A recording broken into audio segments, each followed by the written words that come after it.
All right, hi friends, it's Mrs. Deterring. We're gonna try something new this time and maybe hopefully accomplish something while I'm gone. So as I told you before I left the other day, we're going to take notes off of this video and hopefully it just feels like I'm standing right in front of you, even though it's not necessarily the same. The goal is kind of to do 10 to 15 minute segments on certain parts of these notes. And sorry, the camera's a little wobbly. But the goal is to take some time, maybe do a little practice in between each segment, mainly because I have to do the segments in shorter periods to kind of get them on YouTube for you. So you can also watch this video if you need to be retaught as you go along. So today we're going to focus on three-dimensional shapes, and we're going to get into, first of all, lateral area and surface area. So the big thing with this idea of lateral area or surface area is you're still working with basic shapes, like all the shapes we've been doing recently with triangles and rectangles and squares and any other thing that we might be focusing on right now, circles. But right now we need to go back and review our prisms and cylinders. So with prisms and cylinders, they have similar properties, and it's probably several things that you remember from previous years. They do a pretty good job of showing you guys stuff about these in middle school. So let's kind of review some properties that are really critical to these pieces in actually evaluating the surface area and even the volume when we get there eventually. So the first thing we need to remember is that prisms and cylinders, they have two parallel surfaces that are congruent.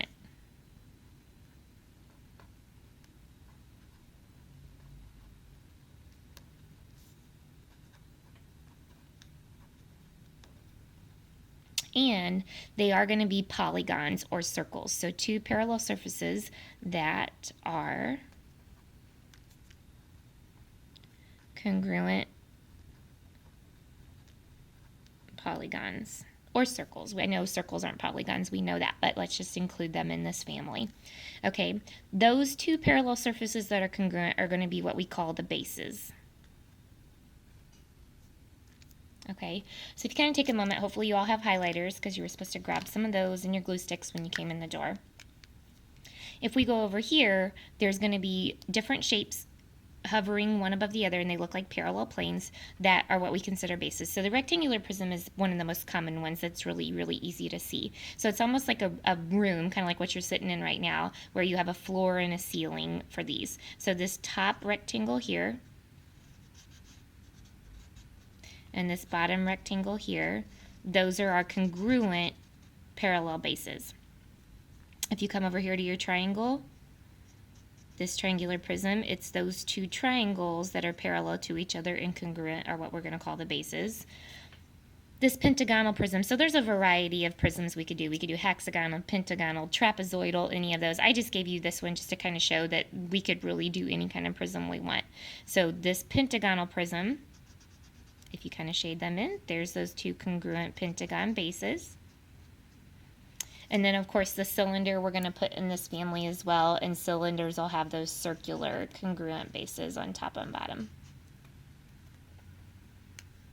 Okay, now, one thing that hopefully you notice on these three prisms here, not necessarily the cylinder, because like I said, he's kind of unique to this family, is these shapes are named based off of the shape of their bases. So this is called a rectangular prism because this is a rectangular, triangular prism because it's a triangle. Same thing for pentagonal prism.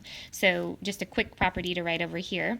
It's named after the shape of the bases.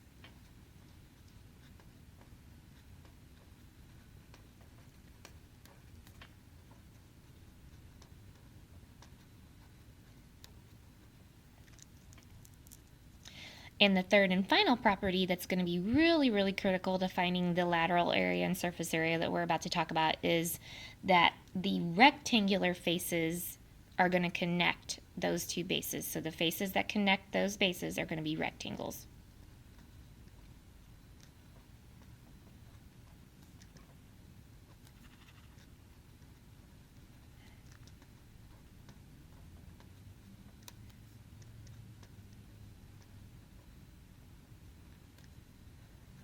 Okay, and as soon as we start involving rectangles in this, that means you're really doing a simple length times width or base times height for the area of each of those.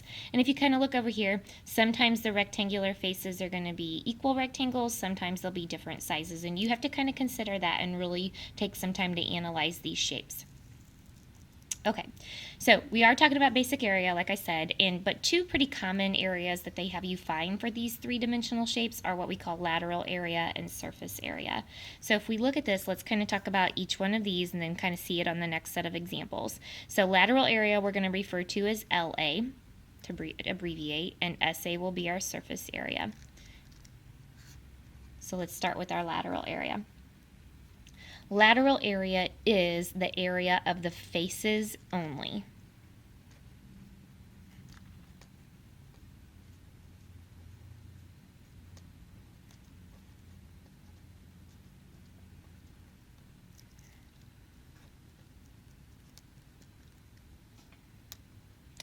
So what that means is these parts that we kind of colored in up above here, we aren't going to use those just yet for lateral area. We only want the rectangles going around the shape. So do not include the bases.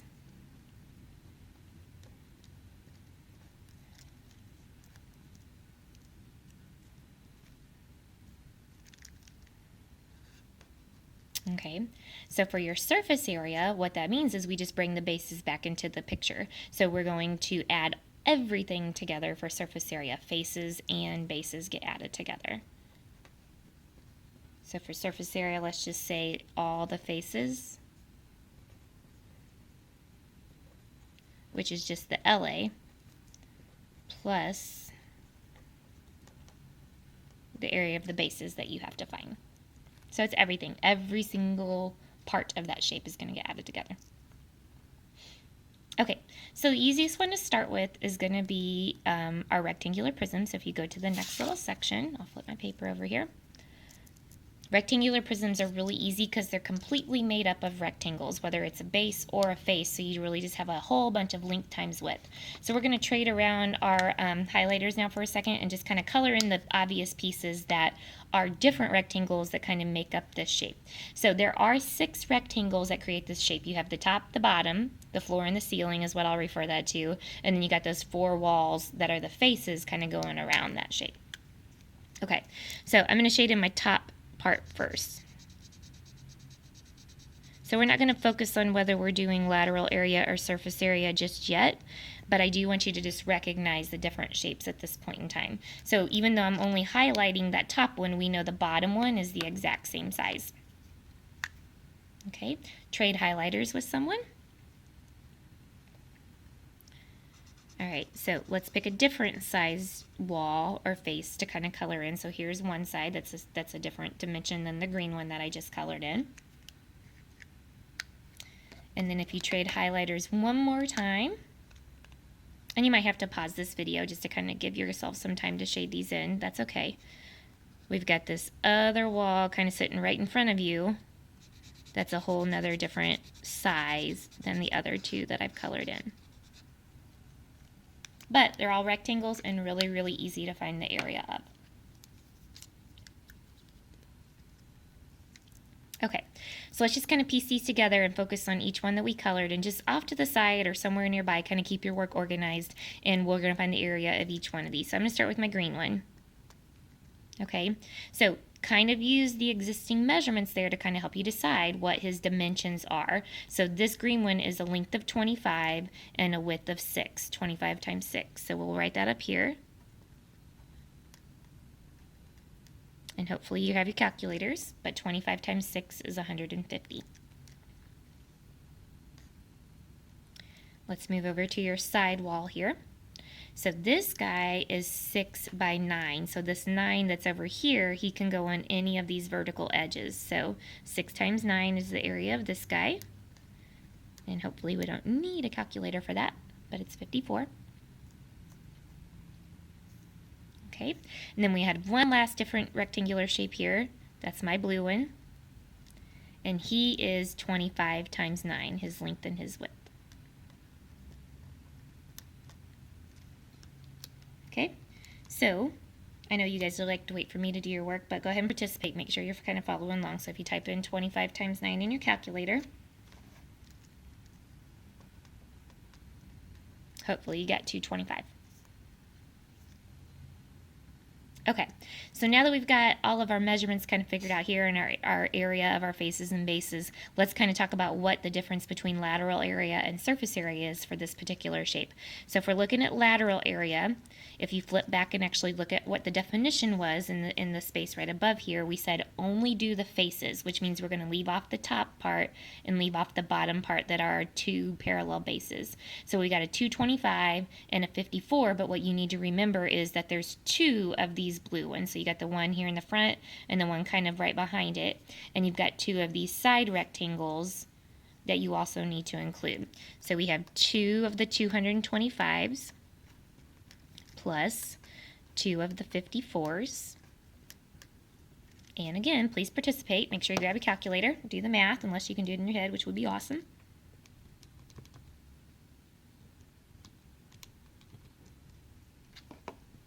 Hopefully you got 558. And that is meters squared, because we're talking about area still. So don't just think because it's a three-dimensional shape that we're cubing this, because that's if we were filling it for our volume that we'll do soon. All right, so if we're talking surface area, the definition that we wrote above as well is now we include everything. So the only thing we really left off of this answer that we just found were the top and the bottom rectangles that we need to add to it. So if you find surface area, you can just kind of carry it over and use it in the next part. So 558 are the faces that we know. We need to add on the top and the bottom bases. So there's two of them that are 150 now that we include. And if you do that math, that's 300 plus 558, which is 858, and that again is meters squared. So it's a pretty straightforward process in finding lateral area and surface area.